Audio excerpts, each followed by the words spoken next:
हम ये पढ़ के आए कि अगर हमें इंटरसेप्ट फॉर्म ऑफ अगर प्लेन कभी भी निकालना उसका इक्वेशन, तो हम सिंपली कैसे निकालते हैं, x upon a plus y upon b plus z upon c equal to 1 से होता है। ये पॉइंट मुझे क्लियर था। यहाँ पे यार एबीसी क्या इंडिकेट कर, यार एबीसी मुझे ये इंडिकेट कर रहा होता है यहाँ पे कि मेरे पास जो एक्स एक्सिस पे कितना कट कर रहा है, वाई एक्सिस पे कितना कट कर रहा है, जेड एक्सिस पे कितना कट कर रहा है, ये मुझे कौन बताता है, एबीसी बताते हैं। ठीक है, ये पॉइंट क्लियर हो गया। अगर मान लो कभी भी अगर मेरे पास कोई प्लेन अगर एक्स वाई जेड को कुछ कट कर रहा हो, कट को जनरली हम क्या बोलते हैं मैथमेटिक्स में, intercept. Intercept means cut, x y z पे कुछ जो कट कर रहा होगा उसे मैथ्स में बोलते हैं, मैथमेटिकल फॉर्म में लैंग्वेज में इंटरसेप्ट। अगर एक्स वाई जेड पे अगर कट कर रहा होगा, इन दैट केस अगर मुझे इस प्लेन का अगर इक्वेशन लिखना हो तो बेसिकली क्या होता है, x upon a plus y upon b plus z upon c equal to जाता है 1 होता है। अगर मुझे कभी, फिर हमने देखा था क्वेश्चन कि हमने कुछ क्वेश्चन देखे थे, अगर मान लो मुझे कभी भी रिड्यूस करने के लिए दे दिया जाता है कि रिड्यूस करो दिस इक्वेशन टू कट अपना इंटरसेप्ट फॉर्म ऑफ प्लेन, तो हम कैसे करते हैं, सिंपली जो भी मेरे पास इक्वल टू के बगल में होता है सिंपली मैं वहाँ पे 1 बनाता हूँ, सिंपली डिवाइड करता हूँ, मेरे पास आंसर आ जाता है। बीच में अगर कभी भी नेगेटिव आ रहा है तो नेगेटिव क्या करता हूँ, नीचे डिनोमिनेटर को देता हूँ, मेरा काम नहीं पड़ जाता है। ये पॉइंट क्लियर है। अब जो हमारा कुछ टॉपिक्स आने वाला है थोड़ा सा क्या एक तरीके से ओके वाले टॉपिक्स, मीन्स का जो थ्योरम जो प्रूफ वाला पार्ट होगा थोड़ा सा नो कि थोड़ा सा मतलब कि बोल सकते हैं थोड़ा स्ट्रेसफुल टॉपिक्स आने वाले। जैसे अभी आप पढ़ने वाले कि अगर दो प्लेन अगर आपस में एक दूसरे को इंटरसेक्ट करेंगे और वहाँ से अगर कोई थर्ड प्लेन अगर पास करा होगा, इन दैट केस अगर मुझे उस प्लेन का अगर इक्वेशन लिखना हो तो कैसे लिखेंगे वो हमें देखना है। तो स्टार्ट करते हैं अपना topic, equation of plane. Equation of plane passes through intersection of two planes, through intersection of two planes। क्या बोल रही है ध्यान से समझना है मुझे। हमें इक्वेशन ऑफ प्लेन निकालना है जो कि क्या करे, passes through intersection of two plane. दो प्लेन अगर बेसिकली अगर मेरे पास आपस में एक दूसरे को इंटरसेक्ट करेगा, वहां से जो मेरा थर्ड प्लेन जो मेरे पास बनेगा उस थर्ड प्लेन का मुझे इक्वेशन लिखना था। कैसे देखना है हमें, सबसे पहले डायग्राम से होता है कैसे ये रियलिटी में होगा। तो सबसे पहले मान लो मेरे पास कोई दो प्लेन है, मैं यहाँ पे एक्स वाई जेड एक्सिस नहीं बना रहा हूँ, डायरेक्टली समझ जाना, बस मैं ऐसे ही कोई दो प्लेन बना रहा हूँ। यार चल जाए यार, इसको भी क्या है डायग्राम थोड़ा अगर अजीबोगरीब बन जाए तो कोशिश करना, ठीक है। अरे यार मेरे पास कोई ऐसा कुछ प्लेन है, ये मेरे पास कोई एक प्लेन एंड ये दो, और ये लेटर से प्लेन 1 और कोई लेटर से मेरे पास कोई दूसरा ऐसे कोई प्लेन है, कैसा भी कोई दो प्लेन है आपस में, ये क्या कर रहे हैं एक दूसरे को इंटरसेक्ट कर रहे हैं। मीन्स मेरे पास कोई दो प्लेन है, ऐसे मैंने डायग्राम बना दिया, जैसा मन करे वैसा प्लेन बनाना, बस क्या करना है हमें सिंपली उन दोनों को आपस में इंटरसेक्ट कराना। नहीं समझ में मैं ये बोलना चाह रहा हूँ, जैसे मेरा ये समझना, ये दो मेरा हैंड है, ये एक फर्स्ट प्लेन और दूसरा ये सेकंड प्लेन है। तो बेसिकली क्या करूँ मैं, इन दोनों को अगर मैं इंटरसेक्ट कराना चाहूँगा तो सिंपली क्या होगा, एक दूसरे से पास करा होगा। जैसे दो लाइन इंटरसेक्ट कैसे करता है, ये देखो दो लाइन आपस में इंटरसेक्ट कर रहा होता है ऐसे, सिंपली दो प्लेन को अगर आपस में इंटरसेक्ट करना तो क्या होगा, कोई ना कोई एक पार्ट तो दोनों का कॉमन होना चाहिए। अरे यार सिंपल सी बात है, अगर मुझे किसी भी दो चीज़ को अगर इंटरसेक्ट करना है, फॉर एग्जाम्पल इन दोनों हैंड को अगर आपस में इंटरसेक्ट करना तो सिंपली एक के ऊपर से एक निकल जाएगा। एक पता है वो शेडो गेम खेलते थे, ये देखो ऐसे कुछ टोडो कैसे खेलते थे, ये शेम कुछ बर्ड बनता था, फिर ये देखो स्नेक बन गया, फिर क्या पता नहीं, और ठीक है एनीवे जो भी है। तो सिंपली हम क्या करते थे, अगर मेरे पास कोई दो प्लेन रखा होगा और वो अगर आपस में एक दूसरे को दोनों प्लेन आपस में देखो इंटरसेक्ट करे, सिंपल सी बात है, ये दोनों लाइन क्या दोनों में तो सिंपली एक दूसरे को प्लेन क्या करे इंटरसेक्ट करे। यहीं से अगर मान लो कोई थर्ड प्लेन मेरे पास निकल जाए, फॉर एग्जाम्पल कुछ ऐसा कुछ निकल जाए, कोई भी एक प्लेन होगा जो इन दोनों के इंटरसेक्शन से पास कर रहा होगा। पास देखो इन दोनों प्लेन है मेरे पास, लेटर से इसका प्लेन का नाम देते हैं, कुछ नाम देते हैं, ठीक है, जिससे कंफ्यूजन ना हो। ले लेते हैं इसका नाम लेटर से मैं देता हूँ, कुछ भी नाम देता है। इस प्लेन का नाम लेटर से दे दिया पाई 1, इस प्लेन का नाम दे दिया मैंने पाई 2, कुछ भी दे सकता हूँ, आर एस डब्ल्यू जो मन करे वो दे सकता हूँ, बट मैंने एनसीईआरटी वाला लिए इसका नाम दे दिया पाई 1, इसका नाम दे दिया पाई 2। और अगर मेरे पास क्या बोला ध्यान से होना, अगर कोई दो प्लेन अगर आपस में इंटरसेक्ट करा और उसके इंटरसेक्शन से कोई अगर थर्ड प्लेन निकलता है, सिंपली जैसे ये फॉर एग्जाम्पल इन दोनों के इंटरसेक्शन पॉइंट कौन सा, ये ब्लैक वाला है। अगर इस ब्लैक वाले लाइन से मेरे पास कोई प्लेन निकल रहा है, यहाँ से मेरे पास कोई प्लेन अगर ड्रॉ हो रहा होगा सिंपली, देन इस प्लेन का अगर मुझे इक्वेशन निकालना है, लेटेस्ट इसका नाम ले दिया मैंने पाई 3, तो मेरे पास कैसे इक्वेशन होगा वो हमें देखना है। नहीं समझ में, अगर मेरे पास कोई दो प्लेन है, लेटेस्ट अगर मेरे पास कोई दो प्लेन अगर आपस में इंटरसेक्ट कर रहा है और उसके इंटरसेक्शन से कोई थर्ड प्लेन अगर बेसिकली निकल जाए, उस थर्ड प्लेन का अगर मुझे इक्वेशन लिखना है तो हम कैसे लिखेंगे वो हमें यहाँ पे सीखना है। पॉइंट क्लियर हुआ। पॉइंट जनरली क्या बोल रहा है मेरे पास कि दो प्लेन आपस में जनरली मेरे पास क्या होगा, एक दूसरे को इंटरसेक्ट कर रहा होगा, ठीक है। अगर इनसे इंटरसेक्ट कर रहा और उसके इंटरसेक्शन से मेरे पास कोई अगर प्लेन निकल जाए, इन दैट केस अगर मुझे इस प्लेन का इक्वेशन लिखना है तो मैं कैसे लिखूंगा हमें यहाँ पे सीखना है। यार ये टॉपिक समझ में आया कि दो प्लेन अगर इंटरसेक्ट हो रहा है और उसके इंटरसेक्शन पॉइंट से अगर कोई प्लेन अगर मेरे पास निकल जाए तो मुझे इस प्लेन का अगर मुझे इक्वेशन लिखना है तो कैसे लिखना है ये मुझे यहाँ पे सीखना है। मैंने बोला बिल्कुल सही है, तू सही पकड़ रहा है। क्या डायग्राम ऐसे ही, मैंने बोला जैसे मर्जी वैसे डायग्राम बना ले, बस वो ध्यान इतना रखना है कि दो प्लेन आपस में इंटरसेक्ट होना चाहिए,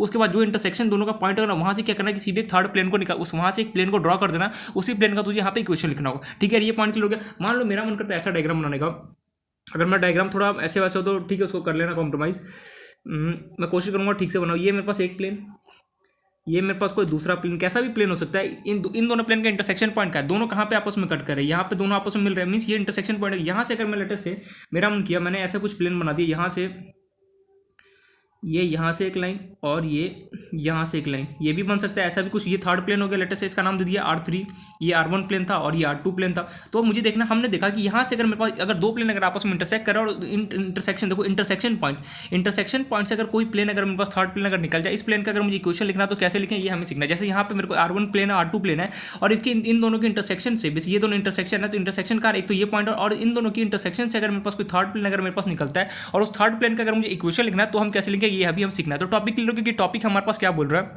मैं कि दो प्लेन अगर आपस में इंटरसेक्ट कर रहे होंगे और उन दोनों के इंटरसेक्शन पॉइंट से अगर कोई थर्ड प्लेन अगर बना दूं और मुझे थर्ड प्लेन का इक्वेशन लिखना है तो कैसे लिखेंगे वो हमें सीखना है। ये बात समझ में आ गया? बिल्कुल समझ में। ये बात याद रखना, इंटरसेक्शन से निकलना चाहिए प्लेन, ऐसा ना हो जाए कि यहाँ से निकल नहीं।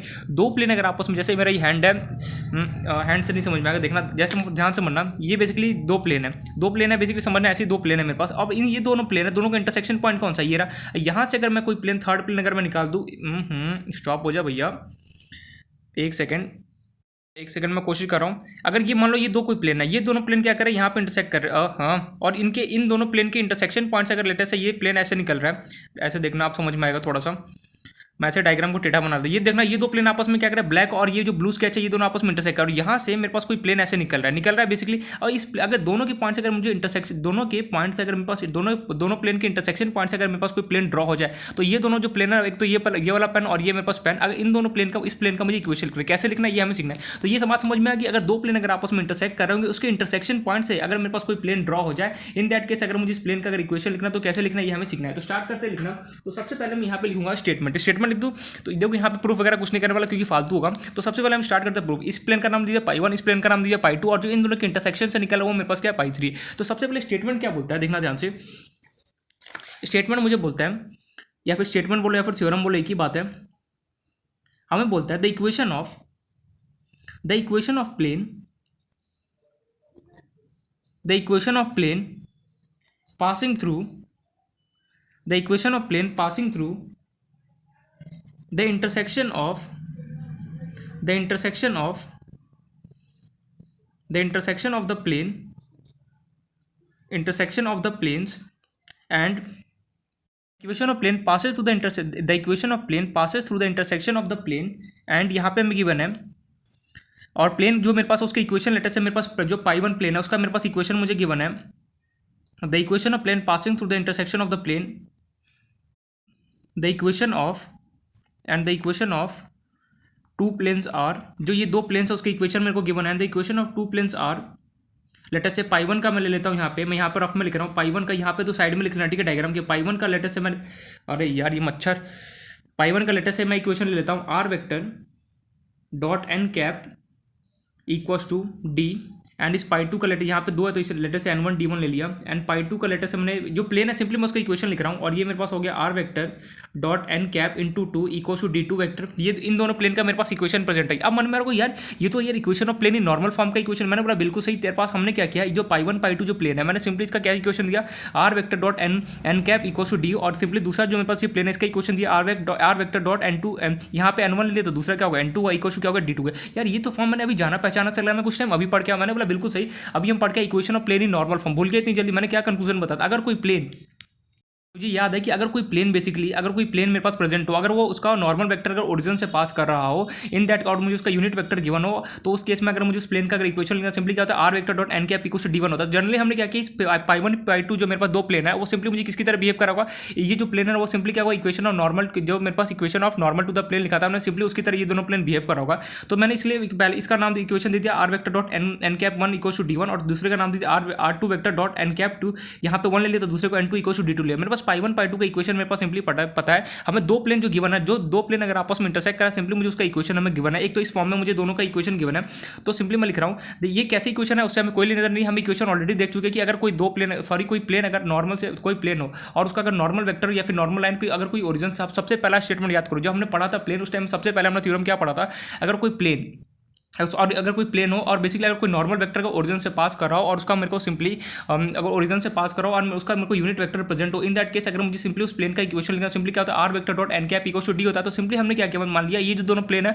वो उसकी तरह मेरे पास बिहेव करा होगा। तो सिंपली π1 जो प्लेन है उसका इक्वेशन लिख दिया, π2 प्लेन का मैंने यहाँ पे इक्वेशन लिख दिया। तो यहाँ पे हम बोल रहा हूँ the equation of plane passing through the intersection of plane and the equation of two planes r vector,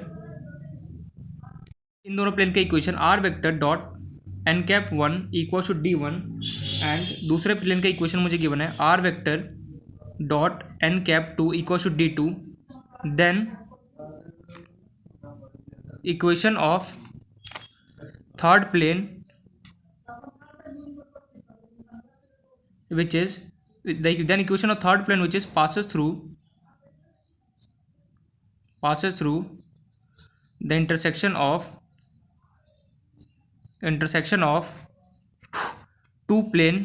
यदि गुड नाइट से मच्छर भागता नहीं, equation of two plane is given by then the intersection of क्या लिख दिया मैंने, then the equation of third plane is passes through the intersection of two plane is given by टोडुक आर वेक्टर, ध्यान से देखना बहुत important, r vector dot n one vector plus lambda into n two vector equal to d one plus lambda into d two vector. ये मेरे पास finally मेरे पास formula निकल के आता है इसका. ये याद करना इन्हों थोड़ा सा डिफिकल्ट है, बट एक बार मैं कंफर्म कर लेता हूँ क्योंकि मुझे भी इसका याद नहीं था. सही लिखा है ना मैंने, एक बार एनसीईआरटी की बुक आ गया. चलो भैया मिला लेते, एक बार चेक तो कर लिया जाए. कहाँ गया पता नहीं, पता चला गलत लिख दिया यार. कहाँ गया इक्वेशन ऑफ प्लेन, ये रहा. Plane passing through the intersection of two planes. अगर दो प्लेन से अगर आपस में, देखो मैंने पाई वन पाई टू तो वैसे ही माना है मैंने, सही है. देखो दो प्लेन अगर आपस में इंटरसेक्ट करो, अगर दोनों के इंटरसेक्शन से अगर मेरे पास कोई थर्ड प्लेन बनता है तो इस थर्ड प्लेन का इक्वेशन क्या है, फाइनली मेरे पास क्या निकल के आया, क्या लिखा है मैंने, r vector dot n one plus lambda two. ठीक है, वो तो दूसरा तरीका है. ठीक है, फाइनली मेरे पास ये हमारा सही लिखा है मैंने. तो ये मेरे पास निकल के आया अपना इक्वेशन टोटल इस प्लेन थर्ड का. अगर मेरे क्या बोल रहा है बेसिक देखना, ये क्या कंक्लूजन क्या बोला, अगर कोई दो प्लेन मेरे पास प्रेजेंट है और उसका मेरे पास, देखो अच्छा रह गया, अगर दो प्लेन मेरे पास प्रेजेंट है और मुझे सिंपली उसका, अगर मेरे पास उन दोनों प्लेन का इक्वेशन मुझे गिवन और इस फॉर्म में मेरे पास equation given, r vector dot n cap equal to d one और दूसरे का r vector dot n two cap equal to d two, अगर मेरे दोनों प्लेन का इक्वेशन गिवन है, देन इन दैट केस अगर मुझे इस प्लेन थर्ड, जो मेरे पास प्लेन थर्ड होगा, जो इन दोनों के दोनों प्लेन के इंटरसेक्शन से जो मेरे पास जो प्लेन निकला है उसका अगर मुझे इक्वेशन निकला है, तो सिंपली किसके equal, r vector dot n vector one plus lambda into n two vector equal to d one vector plus lambda into d two vector के इक्वल होगा. क्या लैम्डा बेसिकली क्या है मेरे पास, कांस्टेंट है. ये पॉइंट क्लियर हो गया. यहाँ पे लैम्डा क्या इंडिकेट कर रहा है, कांस्टेंट इंडिकेट कर रहा है. ये n1 वेक्टर क्या है मेरे पास पता है, नॉर्मल है किसका, फर्स्ट वेक्टर का. n2 वेक्टर क्या नॉर्मल है किसका मेरे पास, नॉर्मल है किसका, सेकंड प्लेन का. एंड ये जो d1 d2 बेसिकली क्या, याद करो d1 d2 क्या होता था, ओरिजिन से जो मेरे पास डिस्टेंस होता था. एंड जो d1 है बेसिकली वो क्या मेरे पास प्लेन वन, जो मेरे पास नॉर्मल वेक्टर जो ओरिजिन से पास कर रहा हो, जहाँ तक भी जा रहा है उसका डिस्टेंस होगा. और जो d2 होगा बेसिकली वो क्या होगा, d2 मेरे पास क्या होगा, जो n2 जो मेरे पास होगा, जो n2 जो मेरे पास होगा प्लेन जिसका नॉर्मल वेक्टर ओरिजिन से जो पास करा होगा, इन दैट केस जो मेरे पास जो उसका ओरिजिन जहाँ तक डिस्टेंस होगा उस नॉर्मल वेक्टर का, उसका ओरिजिन मुझे कौन, उसका डिस्टेंस कौन बता रहा होगा, d2 मुझे बता रहा होगा. ये पॉइंट हमें क्लियर है. मीन सिंपली हमें पता है कि दो प्लेन में कुछ नहीं यहाँ पे माथा मंजी करना, सिंपली हमें फॉर्मल लर्न होना चाहिए. सिंपली इस पर क्या होता है, डायरेक्ट क्वेश्चन आता है, सिंपली हमें फॉर्मल लर्न होना चाहिए, बस यहाँ पे पुट करना होता है, मेरे पास आंसर आ जाता है. बस ये हमें याद रखना है कि दो प्लेन अगर कभी भी अगर आपस में इंटरसेक्ट कर रहे होते हैं और देन इन दैट केस जो मेरे पास दोनों के पॉइंट, दोनों के इंटरसेक्शन से जो मेरे पास कोई थर्ड प्लेन अगर पास कर रहा होता है, उस प्लेन का अगर मुझे इक्वेशन लिखना हो किसके इक्वल होता है, r vector dot n one vector plus lambda into n two vector equal to d one plus lambda into d two vector की इक्वल होता है. लेकिन क्या यहाँ पे इन दोनों प्लेन का मेरे पास इक्वेशन किस फॉर्म में गिवन होना चाहिए, r vector dot n cap equal to d one and r vector dot n two vector equal to d two form में, इस फॉर्म में मुझे गिवन होना चाहिए. अगर मान लो ठीक है यार, ये बात तो समझ में आए, लेकिन यार मैंने यहाँ पे चालाकी देखा, मैंने क्या पढ़ा, इक्वेशन ऑफ, जो मैं equation of plane in normal form दिख रहा था, तो मैं अगर मेरे पास नोट्स हो तो मैं एक चीज़ दिखा दूँ. वहाँ पर मैंने इसी फॉर्मूले को मैंने दो तरीके से देखा था. कैसे, मैं अभी बता रहा हूँ, एक सेकेंड, अगर कहीं मिल जाए तो होना तो चाहिए यार. हाँ चला गया. ये रहा d equal to r vector dot n cap था, और दूसरा क्या तरीका था इसी को लिखने का, d equal to r vector dot n vector था. अगर वहीं यहाँ पे जो मेरे पास दोनों प्लेन का इक्वेशन एन कैप की जगह यहाँ पे मेरे पास ऐसा गिवन होता, pi one equal to r vector dot n vector equal to d one and later से ये pi two equal to r vector dot, ये चलते चलते बंद n two equal to d two. अगर हमको इस फॉर्म में अगर गिवन होता क्या तभी भी ये इक्वेशन होता, मैंने बोला नहीं, तब मेरे पास क्या होता, इक्वेशन चेंज होता. अगर मेरे पास यूनिट वेक्टर के टर्म्स में अगर इन दोनों प्लेन का इक्वेशन गिवन होता तो मैं लिखता. लेकिन अगर यूनिट वेक्टर के टर्म्स में अगर इक्वेशन, अगर इस प्लेन, इन दोनों प्लेन का इक्वेशन अगर नहीं गिवन होगा तो सिंपली मैं कौन सा फॉर्मा यूज करूंगा, अगर इस फॉर्म में अगर गिवन होगा, इन दैट केस जो प्लेन होगा, जो थर्ड प्लेन जो निकल रहा है इन दोनों के इंटरसेक्शन से, उसका मेरे पास इक्वेशन बदल जाएगा. यार उस केस में उसका इक्वेशन क्या होगा, तो वो हम यहाँ पे देखते हैं. देखो मैं क्या बोल रहा हूँ, अगर मेरे पास कोई दो प्लेन अगर आपस में इंटरसेक्ट कर रहा है और उन दोनों प्लेन का अगर मेरे पास कभी भी इक्वेशन यूनिट वेक्टर जैसे टर्म में मेरे पास गिवन होगा, in that case third plane का इक्वेशन तो ये होगा. लेकिन यहाँ पे अगर मेरे पास यूनिट वेक्टर ना देके सिंपली अगर एन वेक्टर के टर्म में अगर मेरे पास इक्वेशन दे दिया, इन दोनों प्लेन का इक्वेशन एन वेक्टर्स के टर्म में हो गया, देन इन दैट केस मेरे पास जो प्लेन निकलेगा इंटरसेक्शन से, उसका मेरे पास इक्वेशन क्या होगा वो हमें यहाँ पे देखना. वो ये क्या होगा, इससे डिफरेंट हो जाएगा. कैसे डिफरेंट हो जाएगा यार, याद कर वहाँ पे जब मैंने पढ़ा था, क्या ये दोनों सेम होता है, बिल्कुल. यहाँ पे यूनिट वेक्टर ये क्या नॉर्मल, ये सिंपल सा कोई मेरे पास वेक्टर को इंडिकेट कर रहा है. ये पॉइंट हमें क्लियर है. और एक और बात मैंने बताया था, अगर कोई यूनिट वेक्टर होता है उसका आई कैप जे कैप के कैप का जो कोफिशिएंट होता है वो हमें क्या देता है, डायरेक्शन कोसाइन देता है. लेकिन वही कोई सिंपल सा वेक्टर उसका आई कैप जे कैप के कैप का जो कोफिशिएंट होता है वो हमें क्या देता है, डायरेक्शन रेशियो देता है. ये याद है पॉइंट, या फिर फॉरगेट सब कुछ बोल. क्या देख रहे हैं, अगर मेरे पास इक्वेशन, देखो मैंने वहाँ पे दो टाइप के फॉर्म बनाया था, अगर मेरे पास अगर इक्वेशन अगर इस फॉर्म में गिवन हो, अगर एन इक्वेशन अगर मान लो कि एन कैप के टर्म्स में गिवन हो, तब तो मेरे पास ये फॉर्मूला लग गया, ठीक है। अगर यहाँ पे अगर मेरे पास ये अगर एन वेक्टर के फॉर्म में अगर गिवन होगा इक्वेशन, मान लो कि r vector dot n vector given होगा, दो प्लेन अगर आपस में इंटरसेक्ट कर रहा है और दोनों प्लेन का इक्वेशन अगर इस फॉर्म में गिवन होगा, क्या उस केस में यही सेम फॉर्मूला लगा? मैंने बोला नहीं, उस केस में जो हमारा फॉर्मूला क्या होगा, डिफरेंट है। क्या डिफरेंट है वो हमें पहले स्टेटमेंट लिखता हूँ, फिर समझ में आएगा। इसी का एक दूसरा स्टेटमेंट बोला जाता है, एक second, the equation same to same यही है, बस यहाँ पे फर्क क्या होगा, जी दो प्लेन है, बस पाई वन पाई टू है ना, उनका इक्वेशन यहाँ पे तो एन कैप के टर्म्स में था, लेकिन यहाँ पे मेरे पास क्या होगा, एन वेक्टर्स के टर्म में। अगर एन वेक्टर्स के टर्म में हुआ दोनों इक्वेशन का, पाई वन और पाई टू का दो इक्वेशन अगर एन वेक्टर्स के टर्म हुआ, इन दैट केस जो मेरे पास जो प्लेन जो इन दोनों के इंटरसेक्शन पॉइंट से निकल रहा होता है, उस प्लेन का मेरे पास क्या इक्वेशन होता है वो हमें यहाँ पे देखना है। तो बेसिकली ये देख रहे हैं, हम देखते हैं यहाँ पे the equation of same to same, ये कॉपी पेस्ट मार दूँ, ठीक है, यहाँ ऐसे ऐसे कर रहा हूँ, मतलब ये पूरा same to same, the equation of plane passing through the intersection of the plane and the equation of, यहाँ से मैं कंटिन्यू कर रहा हूँ, the equation of two planes are letter से, जो मेरे पास एक का इक्वेशन गिवन है r vector dot n one vector equal to d one, and दूसरे का मेरे पास गिवन है r vector dot n two vector equal to d two vector, then equation of third plane which is passes through, वही पूरा same, which is passes through the intersection of plane is given by, देखना ध्यान से क्या खतरनाक formula है ये, r vector dot n minus होता है, या फिर एन वन वेक्टर माइनस कितना होता है मेरे पास, डी वन वेक्टर, प्लस मेरे पास एक कांस्टेंट आता है लेमडा, देन मेरे पास होता है r vector dot n two vector minus d two equal to zero. ये हमारे पास फॉर्मूला निकल के आता है। एक बार कंफर्म कर लेते हैं इस इक्वेशन को सही है फिर नहीं।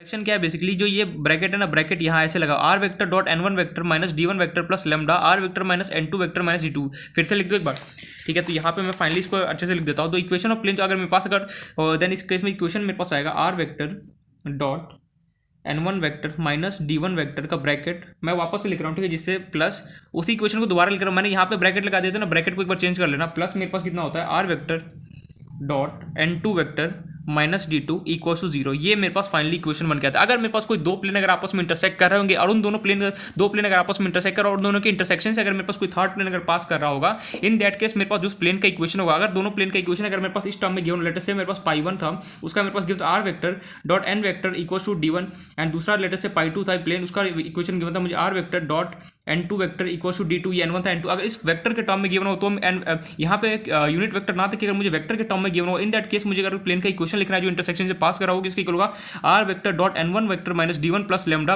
Are vector dot n two vector minus d two vector equal to zero. यहाँ से क्वेश्चन आने का प्रोबेबिलिटी बोल सकता हूँ 50 to 60% चांस है, इसलिए ध्यान से मैं एक इस टॉपिक को पढ़ना है। ये क्वेश्चन कहीं ना कहीं एक हर ईयर क्या होता है, अल्टरनेटिव ईयर कहीं ना कहीं इस बार इस पर टॉपिक पे क्वेश्चन आ ही जाता है, इसलिए इसको ध्यान से मैं पढ़ना है कि अगर दो प्लेन अगर आपस में बेसिकली कभी भी अगर इंटरसेक्ट कर रहा होता है, इन दैट केस क्या होगा, अगर मेरे पास जो इन दैट केस अगर मैं उन दोनों के इंटरसेक्शन से अगर कोई प्लेन निकल रहा होगा, तो उस केस में अगर मैं उस प्लेन का इक्वेशन लिखना है तो या तो इस टर्म में होगा, अगर इस टर्म में कब होगा, जब दोनों प्लेन का इक्वेशन क्या होगा, वेक्टर फॉर्म में होगा। वहीं अगर दोनों प्लेन का इक्वेशन अगर यूनिट वेक्टर के टर्म्स में होता है यहाँ पे एन कैप, तो मेरे को दूसरे वाला फर्स्ट वाला फॉर्मा यूज करना था। ये दोनों फॉर्मा क्लियर हो गया, क्या होना चाहता है ये समझ में। अब मन में ये क्वेश्चन जरूर अराइज होगा कि यार डेरिवेशन तो बता दे, डेरिवेशन से हमें कोई लेना देना नहीं है, बस हमें फॉर्मा जाना और क्वेश्चन को आगे बढ़ना है। यहाँ पे एन वन वेक्टर क्या नॉर्मल वेक्टर है, आर वेक्टर क्या जो भी पॉइंट को कंसीडर का हुआ, डी वन वेक्टर क्या वही जो सारी चीजें हमने पहले पढ़ा था ना, इसमें सारे टर्म्स में पता है क्या, डी वन वेक्टर क्या बेसिकली जो फर्स्ट प्लेन है उसका ओरिजिन से मेरे पास अगर कोई नॉर्मल वेक्टर पास कर रहा है उसका डिस्टेंस, वही सेम टू सेम वही सारा फंड है, इसलिए मैं यहाँ पे कुछ लिखा नहीं रहा हूँ। और ये लैम्डा क्या बेसिकली कॉन्स्टेंट है, लैम्डा क्या बेसिकली हमारे पास कॉन्स्टेंट है। ये पॉइंट क्लियर हो गया। मीन्स अगर कोई दो प्लेन अगर आपस में इंटरसेक्ट कर रहा होगा और उसके इंटरसेक्शन से अगर मेरे पास कोई प्लेन निकल रहा होगा, इन दैट केस उन दोनों प्लेन का इक्वेशन अगर वेक्टर फॉर्म में होगा तो मैं ये वाला फॉर्मुला यूज करूंगा। अगर मेरे पास इन दोनों प्लेन का इक्वेशन अगर यूनिट वेक्टर के टर्म में होगा तो मैं ये वाला फॉर्मुला यूज करूंगा। अरे यार फोकस क्यों नहीं हो रहा है, बिल्कुल हो गया, पहले हुआ या फिर नहीं, हो गॉड हो गया होगा, आई होप सो। तो अगर मेरे पास दो प्लेन अगर इंटरसेक्ट करा होगा आपस में और दोनों प्लेन का अगर मेरे पास यूनिट वेक्टर के टर्म में इक्वेशन होगा तो मैं ये वाला यूज करूंगा थर्ड वेक्टर, और जो इसके इंटरसेक्शन से पास करोगा। वहीं अगर मेरे पास अगर दो वेक्टर अगर दो प्लेन अगर वेक्टर फॉर्म में अगर इक्वेशन गिवन हो तो मैं ये वाला फॉर्मुला यूज करूंगा अगर उस प्लेन का मुझे इक्वेशन लिखना है। तो ये पॉइंट लोगे ठीक है। ये तो हमने वेक्टर फॉर्म में लिख लिया, क्या इसको कार्टेशियन फॉर्म में नहीं लिख सकते, मैंने बोला बिल्कुल कार्टेशियन फॉर्म में भी लिख सकते हैं, तो आप कार्टेशियन फॉर्म में देखते हैं। तो सबसे पहली बात है हम ये पॉइंट क्लियर होना चाहिए कि दो पॉइंट अगर बेसिकली दो प्लेन अगर आपस में इंटरसेक्ट कर रहा होगा, उसके इंटरसेक्शन से अगर मेरे पास कोई भी प्लेन निकल रहा होता है, इन दैट केस मुझे अगर इंटरसेक्शन से जो निकलने वाला जो प्लेन है उसका इक्वेशन लिखना है, या तो ये ऐसे इस फॉर्म में होगा या फिर क्या होगा, अगर वेक्टर फॉर्म में होगा दोनों प्लेन का इक्वेशन तो मैं ये यूज करूंगा, अगर मेरे पास यूनिट वेक्टर्स के टर्म में होगा तो मैं वो वाला फॉर्मुला यूज करूंगा। ये पॉइंट हमें क्लियर हो गया। अब चलते हैं हम इसके कार्टेशियन फॉर्म। अब दिमाग में ये क्वेश्चन जरूर अराइज होगा, ये प्रूफ इसने नहीं बताया, प्रूफ हमें जानने की कोई जरूरत नहीं है, बहुत कॉम्प्लिकेटेड है और लेंदी से, बस हमें फॉर्मुला समझना और आगे बढ़ना है। तो हमने वेक्टर फॉर्म में देख लिया। कार्टेशियन फॉर्म में कैसे होगा, आप देखते हैं कार्टेशियन फॉर्म कि यार ये ठीक है, हम देखो हर एक का वेक्टर फॉर्म और कार्टेशियन फॉर्म देखते हैं। ये तो हमने वेक्टर फॉर्म में देख लिया कि अगर दो प्लेन अगर आपस में इंटरसेक्ट कर रहा होगा, उसका अगर मुझे उससे कोई इंटरसेक्शन से अगर कोई थर्ड प्लेन अगर निकल रहा हो, कोई इंटरसेक्शन से अगर कोई प्लेन निकल रहा होगा उन दोनों प्लेन से, तो क्या होगा, सिंपली अगर मुझे इस प्लेन का इक्वेशन लिखना तो हम वेक्टर फॉर्म में तो ऐसे लिख सकते हैं। यार कार्टेशियन फॉर्म कैसे लिया, मैंने बोला देख कार्टेशियन फॉर्म भी सिंपल सा है। कार्टेशियन फॉर्म इसी का सेम कार्टेशियन फॉर्म बता रहा हूँ, ये फिर हम कार्टेशियन इक्वेशन भी लिख सकते हैं। जनरली बोलता क्या है, पहले तो मैं स्टेटमेंट लिखा रहा हूँ फिर समझ में आ जाएगा। इक्वेशन अगर मुझे लिखना होगा तो सिंपली कार्टेशियन इक्वेशन में कैसे लिखूंगा, क्या हो गया इसको, इक्वेशन तो एकदम सिंपल है। अगर मुझे कभी भी कोई दो प्लेन अगर आपस में इंटरसेक्ट कर, यार फोकस क्यों नहीं हो रहा ये, और सिंपल है। कार्टेशियन इक्वेशन में क्या बोलता है कि अगर कोई दो प्लेन अगर बेसिकली अगर आपस में इंटरसेक्ट कर रहे होंगे, इन दैट केस अगर मुझे उस प्लेन का जो इंटरसेक्शन से अगर कोई प्लेन निकल रहा होगा, उस प्लेन का अगर मुझे इक्वेशन लिखना है तो सिंपली वो किसकी इक्वल होगा, मैं सिंपल सा एक फॉर्मुला वो हम देख लेना। तो फॉर्मुला मेरे पास, मैं पूरा क्या स्टेटमेंट लिखूँ या फिर मैं डायरेक्ट फॉर्मुला दूँ, जरूर लिख देते हैं पूरा फॉर्मुला, एक स्टेटमेंट लिख देते हैं। क्या बोल रहा हूँ यार, द इक्वेशन ऑफ प्लेन, ये फोकस इतना ढंग से नहीं हो रहा है आज, फोकस क्यों नहीं कर रहा है यार इतना, अब फोकस कर रहा है कैमरा, बिल्कुल ब्लाइंड ब्लर तो नहीं आ रहा है ना, नहीं अभी नहीं आ रहा है, ठीक है। तो हमारा स्टेटमेंट क्या है, the equation of plane passes through, वही सेम टू सेम वही घिसा पिटा अपना, the equation of plane passes through the intersection of two planes, intersection of two planes, then it's then the equation of plane is given by, then the equation of plane is given by, ध्यान से देखना formula क्या important formula है। Capital A one NCERT वालों ने capital ले रखा है, मैं स्मॉल लूँ या फिर चलो कैपिटल ले लेते हैं, हम भी क्या फर्क पड़ता है। a1x plus b1y plus c1z minus d1, ध्यान से देखना ये इंपॉर्टेंट फॉर्मूला है, plus lambda a2x plus b2y plus c2z minus d2 equal to 0, ये हमारा फॉर्मूला निकल के आता है।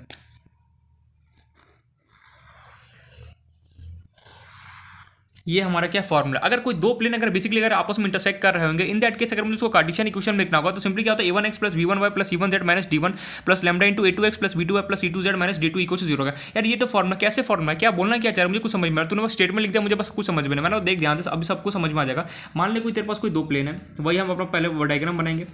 मान लिया मेरे पास कोई दो प्लेन है, ध्यान से देखना, और स्केच फिर बंद हो गया। मान लिया ये कोई मेरे पास दो प्लेन है, लेटर से इसका नाम ले लिया मैंने, क्या नाम ले लिया, चलो P1 एंड इसका लेटर से नाम ले लिया P2। ये दोनों प्लेन आपस में इंटरसेक्ट कहाँ कर रहे हैं, इस लाइन पर कर, डायग्राम चलो छोटा बड़ा बन गया, ठीक है, उससे देख फर्क नहीं पड़ता। ये दोनों प्लेन आपस में इंटरसेक्ट कर कहाँ कर रहे हैं, यहाँ पे कर रहे हैं। अगर इंटरसेक्शन से अगर कोई प्लेन निकलता है, बेसिकली मीन्स इस लाइन से अगर कोई प्लेन निकलता है, मीन्स एक तो ये मान लो इन दोनों प्लेन के इंटरसेक्शन से मेरे पास कोई एक प्लेन निकला, ठीक है, पीछे भी अगर कुछ बन रहा होगा तो एक्सटेंड वगैरह कर देना। तो ये बेसिकली येलो कलर वाला मेरा क्या प्लेन है, अगर ये मेरे पास दो प्लेन को अगर आपस में इंटरसेक्ट करने से अगर कोई प्लेन निकलता है, इन दैट केस अगर मुझे इस प्लेन का इक्वेशन लिखना है कार्टेशियन फॉर्म के अंदर, तो वो किसके इक्वल होता है, ये पूरे की इक्वल होता है। लेकिन ये आया तो आया कैसे, देख ध्यान से। तो सिंपली मुझे पता है जो प्लेन वन है, जो P1 है प्लेन, उसका मैंने लेटर से इक्वेशन बोल दिया, P1 equal to a1x plus b1y plus c1z equal to मैंने बोल दिया d1, इसका इक्वेशन। और जो P2 प्लेन था इसका लेटर से इक्वेशन बोल दिया मैंने a2x plus b2y plus c2z equal to मैंने क्या बोल दिया, d2 बोल दिया। यहाँ पे ABC क्या रिप्रेजेंट कर रहा है यार, ABC सीधे सीधे मुझे डायरेक्शन रेशियो को हमें रिप्रेजेंट कर रहा है, ये पॉइंट क्लियर हो गया। यहाँ पे ABC क्या कर रहा है, मुझे डायरेक्शन रेशियो को रिप्रेजेंट कर रहा है। लेटर से ये कोई प्लेन क्या है, P3 है। अगर मुझे P1 और P2 का अगर मुझे इक्वेशन गिवन हो सिंपली कार्टेशियन फॉर्म के अंदर, और मुझे सिंपली अगर इस प्लेन का अगर जो ये जो प्लेन है बेसिकली दो प्लेन के आपस में इंटरसेक्ट करने से जो प्लेन बन रहा है, अगर मुझे इस प्लेन का अगर इक्वेशन लिखना है तो सिंपली किसके इक्वल होगा, a1x plus b1y plus c1z minus d1 plus lambda, lambda क्या बेसिकली कॉन्स्टेंट है, कुछ भी नहीं, हमें फॉर्मूला शो ऑफ करने के लिए लगाना होता है। एंड ये क्या a2x plus b2y plus c2z minus d2 equal 0। ये a1 b1 c1 क्या है, a2 b2 c2 क्या है, यार मैंने बोला ये a1 b1 और जो c1 है ना, ये क्या है तेरे पास डायरेक्शन रेशियो है, किसके direction ratio of plane P1। And ये जो a2 b2 c2 है वो क्या है तेरे पास, a2 b2 एंड जो c2 है ना, ये तेरे पास क्या डायरेक्शन, ये माइनस नहीं है, ये डायरेक्शन रेशियो ऑफ क्या है प्लेन P2। अरे यार यहाँ पे कैपिटल में लिखा, लेकिन डायरेक्शन रेशियो को तो स्मॉल में लिखता था, एबीसी से रिप्रेजेंट करता था। मैंने बोला बिल्कुल सही, तो यहाँ पे तूने कैपिटल में क्यों लिखा? मैंने बोला एनसीईआरटी वाले ने कैपिटल लिख रखा है इसलिए मैंने कैपिटल में लिख दिया। स्मॉल में लिखो कैपिटल में को कोई फर्क नहीं पड़ा। अगर मन करे स्मॉल में A1 B2 A1 B1 C1 को स्मॉल में लिखने का तो स्मॉल में भी मैं लिख सकता हूँ, बट एनसीईआरटी वालों ने कैपिटल में लिख रखा है इसलिए मैंने कैपिटल में लिख दिया। तो ये पॉइंट में क्लियर होगा कि A1 B1 C1 और A2 B2 C2 क्या है हमारे पास डायरेक्शन रेशियो ऑफ A1, ये किसका प्लेन P1 का, और ये A2 B2 C2 जो है वो डायरेक्शन रेशियो किसका है मेरे पास प्लेन P2 का। और ये D1 क्या, वही ओरिजिन से जो मेरे पास जो नॉर्मल वेक्टर निकाला उसका डिस्टेंस, और ये D2 क्या होगा भाई अपने प्लेन 2 का जो अगर कोई इसमें अगर कोई इसका ओरिजिन होगा जहां से वो निकल रहा होगा उसका नॉर्मल वेक्टर, उसका मेरे पास क्या होगा डिस्टेंस हमें बता रहा होगा। तो ये हमारे पास फॉर्मूला है। लेकिन यार ये फॉर्मूला आया तो आया कैसे? देख फॉर्मूला आने के लिए सिंपल सा हमें क्या करना है, देख तेरे पास क्या एक या तो इसके अंदर पुट कर दे, या फिर जो तेरे पास यूनिट वेक्टर वाला फॉर्मूला तो उसके अंदर पुट कर दे। यूनिट वेक्टर वाला क्या फॉर्मूला था, किसी के अंदर भी मैं पुट कर सकता हूँ। क्या पुट करना है वो देख, r vector dot n1 vector plus lambda into n2 vector equal to मेरे पास क्या था d1 vector plus lambda into d2 vector. हाँ मैं भी फॉर्मूला भूल जाता यार, अभी d1 vector plus lambda into कितना था d2 वेक्टर था। सिंपली कुछ मत कर, सारे के यहाँ पे पॉइंट से कोऑर्डिनेट रख दे। फॉर एग्जांपल आर पॉइंट क्या, आर वेक्टर क्या हमें इंडिकेट करता है, आर वेक्टर में सिंपल सा ये बताता है कि जो भी पॉइंट को मैं कंसिडर करता हूँ उसके बारे में कौन बताता है, आर वेक्टर बताता है। तो सिंपली हमें एक बात बताए कि जो भी पॉइंट को अगर मैं इस प्लेन में अगर कभी कंसिडर करूंगा उसका कोऑर्डिनेट क्या होगा, एक्स वाई जेड होगा। मैंने स्टार्टिंग में ही बताया था कि अगर मैं जो भी पॉइंट को हम कंसिडर करते हैं उसका जो मेरे पास कोऑर्डिनेट होता है वो क्या होता है, एक्स वाई जेड होता है। ये हमें पॉइंट क्लियर है। तो सिंपली अगर मैं यहाँ पे लिख दूँ आर वेक्टर का जो कोऑर्डिनेट है हो गया एक्स, उसको वेक्टर फॉर्म में कन्वर्ट कर दिया, एक्स आई कैप प्लस वाई जे कैप प्लस कितना हो गया जेड की कैप हो गया। ये पॉइंट क्लियर हो गया। नॉर्मल वेक्टर n1 जो मेरे पास वेक्टर होगा, लेट अस से प्लेन P1 जो मेरे पास है, P1 का जो मेरे पास कहीं इसका ओरिजिन होगा जहां से वो पास करोगा नॉर्मल वेक्टर, अगर मैं उसका मेरे पास अगर n1 वेक्टर का अगर मैं इक्वेशन लिखना चाहता हूँ तो सिंपली वो किसके इक्वल होगा, टोटल। एक मिस्टेक हो गया मेरे से, छोटा सा नहीं बहुत बड़ा मिस्टेक कर दिया मैंने, फॉर्मुला गलत लिख दिया। फॉर्मुला क्या गलत लिख दिया मैंने, जो अगर मेरे पास कभी अगर मेरे पास ये वेक्टर फॉर्म में अगर गिवन होता तो सिंपली ये फॉर्मुला नहीं तो कट कर लेना, ये गलत लिख दिया यहाँ पे, छोटा सा एक मिस्टेक हो गया, इसको कट कर लेना ठीक है। ये फॉर्मुला मैंने गलत लिख दिया है, पता नहीं यार इंटरचेंज कर दिया बेसिकली। अगर मेरे पास कभी भी कोई प्लेन अगर वेक्टर फॉर्म में अगर मेरे पास गिवन होगा एन वेक्टर के टर्म्स में तो उसका ये फॉर्मुला जो हमने लिखा नहीं गलत है। फॉर्मुला रियलिटी में क्या है, ये ऐसा कुछ है। ओ गॉड, अच्छा वो देख लिया मैंने फटाफट, अभी मुझे लगा सही लिखा है यार, नहीं यार सही कैसे, ये गलत हो गया, ये इसको कट कर लेना सॉरी हम। तो हमारा फॉर्मुला बेसिकली क्या निकल के आता है हमारे पास, आर वेक्टर डॉट रियलिटी में क्या फॉर्मुला है एन, ये इसको करेक्ट करके यहाँ पे लिख लेना ठीक है, n1 vector plus lambda into n2 vector equal to d1 plus, मैं भी फॉर्मुला भूल गया था पता नहीं कैसे, d1 plus lambda into d2 vector. ये जो मेरे पास है ये एकदम करेक्ट फॉर्मुला मेरे पास है। करेक्ट फॉर्मुला क्या, r vector dot n1 vector plus d lambda into n2 vector equal to d1 plus lambda into d2 vector है। ये पॉइंट में क्लियर हो गया। तो यार ये फॉर्मुला और जो प्रीवियस वाला जो मेरे पास यूनिट वेक्टर था वो दोनों तो सेम ही है। मैंने बोला बिल्कुल सही, देख r vector dot n1 vector plus lambda into n2 vector बिल्कुल सही equal to d1 plus lambda बिल्कुल सेम। मींस अगर मैं यूनिट वेक्टर में लिखूँ या फिर अगर मेरे पास अगर वेक्टर फॉर्म n जो मेरे पास है या तो मेरे पास यूनिट वेक्टर में गिवन हो या तो क्या होगा मेरे पास वेक्टर फॉर्म में, अगर दोनों में से कोई में किसी में भी गिवन हो क्या इक्वेशन दोनों का सेम आता है। मैंने बोला बिल्कुल सेम आता है, बस दोनों का क्या होता है इक्वेशन में सेम होता है। तो ये पॉइंट क्लियर हो गया कि या तो मैं जो अगर दो प्लेन बेसिकली अगर आपस में इंटरसेक्ट कर रहे होंगे ठीक है, अगर मेरे पास जो एन वेक्टर या तो एन या तो यूनिट वेक्टर में गिवन हो या फिर एन वेक्टर के टर्म्स में गिवन हो, अगर कभी भी दोनों या तो इस फॉर्म में गिवन हो या फिर दोनों का क्या होता है इक्वेशन मेरे पास क्या होता है दोनों का सेम होता है। R vector dot n1 vector plus lambda into n2 vector equal to d1 plus lambda into d2 vector. वहीं अगर मेरे पास अगर यूनिट वेक्टर्स के टर्म में होता तो भी मेरे पास क्या होता है इसी फॉर्म में इक्वेशन होता है। ये करेक्ट करके इसको करेक्ट कर लेना, इसको यहाँ पे कट कर जो हमने फॉर्मुला लिखा था उसको कट करके ये लिख करेक्ट फॉर्मुला लिख लेना। आई होप ये कट कर लिया होगा और ठीक से कर लिया होगा। तो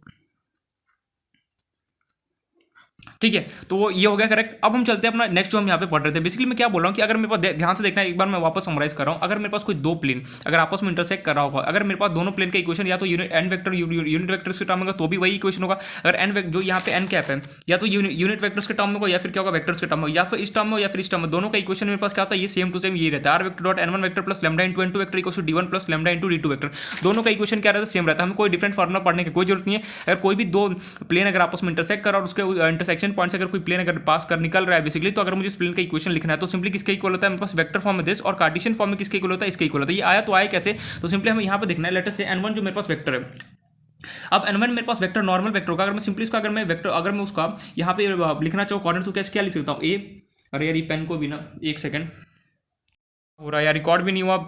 बेसिकली मैं ये बोला अगर मैं n1 वेक्टर का इक्वेशन लिखना चाहूँ तो सिंपली क्या होगा ax1 plus by1 plus cz1 होगा। ये क्यों ऐसा हुआ, बिकॉज ये ऐसा इसलिए हुआ कि अगर कोई सिंपल सा मेरे पास n वेक्टर है, यहाँ पे क्या यूनिट वेक्टर्स के टर्म में तो है नहीं, अगर यूनिट वेक्टर यहाँ पे होता है n वेक्टर तो सिंपली हमें क्या देता है डायरेक्शन को साइन देता है। लेकिन यहाँ पे n वेक्टर क्या है मेरे पास सिंपल सा वेक्टर, अगर कोई सिंपल वेक्टर होता है उसका आई कैप जे कैप और के कैप का जो कोफिशिएंट होता है हमें क्या देता है डायरेक्शन रेशियो देता है। लेटर से जो मेरे पास n1 वो क्या होगा मेरे पास नॉर्मल वेक्टर किसका प्लेन 1 का, तो सिंपली अगर n वेक्टर का डायरेक्शन रेशियो अगर ABC अगर मेरे पास होगा, लेटर से कुछ भी मान लिया मेरे पास नहीं पता उसका डायरेक्शन रेशियो क्या है, तो लेटर से मैंने एज्यूम कर लिया ABC है, तो अगर मैं इसको वेक्टर फॉर्म में लिखना चाहूँ तो दिस हो गया। वहीं अगर मैं n2 वेक्टर का लिखना चाहूँगा तो n2 वेक्टर क्या होगा, जो भी मेरे पास सेकंड प्लेन है उसका मेरे पास नॉर्मल वेक्टर जो ओरिजिन से बेसिकली पास कर रहा हो जो, या फिर परपेंडिकुलर हो किसके n2 वेक्टर का। तो मुझे पता है n2 वेक्टर भी यहाँ पे क्या सिंपल सा एक वेक्टर, तो सिंपल सा मेरे पास ये वेक्टर है, उसका जो हमारा कोऑर्डिनेट होता है अगर मेरे पास कोई n2 वेक्टर है, ये क्या एकदम सिंपल सा कोई वेक्टर है, यहाँ पर यूनिट वेक्टर तो है नहीं। अगर ये n2 अगर मेरे पास यूनिट वेक्टर होता तो उसका आई कैप जे कैप के कैप का क्वेश्चन हमें क्या देता, डायरेक्शन कोसाइन को देता। लेकिन यहाँ पे तो सिंपल सा वेक्टर, तो ये बेसिकली मुझे क्या देगा, डायरेक्शन रिसीव देगा। यहाँ पे एबीसी मान लेते हैं, क्या होगा a2 b2 c2 होगा। तो सिंपली मैं लिख सकता हूँ यहाँ पे a1 b1 c1, ये हो गया a2x प्लस b2y प्लस, दिमाग पागल हो गया मैं, क्यों यहाँ पे x1 y1 z लिख रहा हूँ यार, क्या हो क्या रहा है, एक बार वापस लिखना ठीक है। आर वेक्टर जो बेसिकली वो क्या है, किसके इक्वल होगा, मेरे पास एक्स आई कैप प्लस वाई जे कैप प्लस जेड के कैप हो गया। अगर मैं n1 वेक्टर को लिखना चाहूँ तो सिंपली क्या लिखूंगा, ए एक्स आई a1 आई कैप प्लस b1, वह फिर से वाई लिख दी, क्या हो रहा है यार, b1 जे कैप प्लस c1 के कैप। वहीं अगर मुझे n2 वेक्टर को सिंपली लिखना है तो सिंपली किसके इक्वल होगा, मेरे पास a2 आई कैप प्लस b2 जे कैप प्लस c2 के कैप, ये हो गया। सिंपली इसको उठा के फॉर्म में पुट कर दूंगा, तो फॉर्म में पुट के आर वेक्टर की जगह मैं क्या लिख सकता हूँ, x1 आई कैप प्लस वाई जे कैप प्लस जेड के कैप डॉट n1 वेक्टर मेरे पास क्या था, a1 आई कैप प्लस b1 जे कैप प्लस c1 के cap plus lambda times n2 vector मेरे पास क्या था, a2 आई कैप प्लस b2 जे कैप प्लस c2 के कैप इक्वल टू मेरे पास क्या था, d1 को मैंने एज इट इज छोड़ दिया as it is plus lambda times d2 को भी एज इट इज। जब हम इसको सॉल्व करेंगे, जब यहाँ पे इन दोनों को देखो, सबसे पहले हमें क्या करना होगा, ये लेमडा इससे मल्टीप्लाई होगा, फिर मल्टीप्लाई होने के बाद क्या होगा, हम लाइक टर्म्स को साथ में करेंगे, फिर लाइक टर्म्स को साथ में करेंगे तो फिर हम इन दोनों का डॉट लेंगे।